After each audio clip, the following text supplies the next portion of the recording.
I asked some questions on guitar forums if they had any questions for you, and then somebody just said that you should record more, and that's what I was supposed to tell you. I'm going to record more, but I don't know. I don't know about the whole CD format thing. I'm not positive about that. Yeah. I don't really think music has to be on a disc anymore. You know, Right. and it doesn't look like video needs to be on a disc either. You know. Yeah.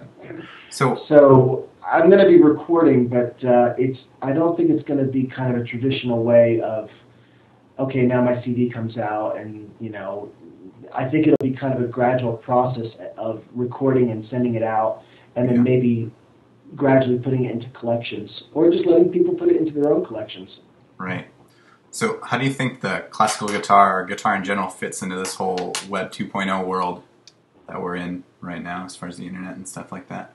Well, you know, the thing is, I think probably the best thing that's happened to the guitar in a long time has been the internet, because people who are just interested in guitar in general are now becoming also interested in classical guitar, because it's so, you know, not only is it obvious to people who know classical guitar that there are similarities, but also when you look up things in YouTube, you get a cross selection of different kinds of styles, you know? So if somebody looks for flamenco guitar, they'll also get classical guitar videos, or if they look for jazz guitar, they also get classical guitar videos. And, you know, so this is incredibly helpful, because people check these things out, and, you know, the more people know about the style, the more people will be involved in the style. There's no doubt about it. Right. So do you think there's any room for like a Segovia type figure in that sort of world, where pretty much anybody can be online and be an online superstar? What do you mean by a Segovia-like figure? What does that mean? Like, as he was just like a champion for classical guitar, you know, he promoted the instrument in so many ways. So do you think that people can still do that? Like, is there room for someone like that in today's world with the internet?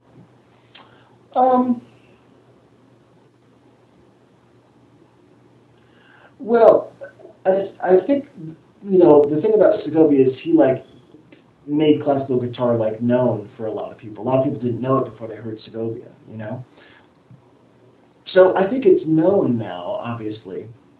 So I don't think well, I mean, it might not be known to the absolute everybody in the general public. So, yeah, I mean, I guess it's possible that somebody could come along and, you know, galvanize a movement of players.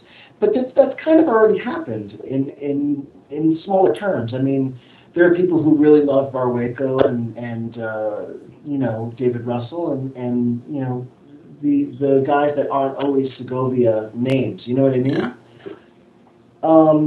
And it's all kind of branched off, and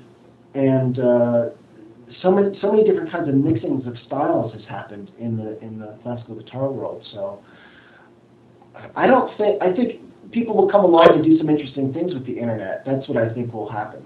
It will have to, because guitarists are creative people. They're going to be creative with the internet, you know? They have been so far.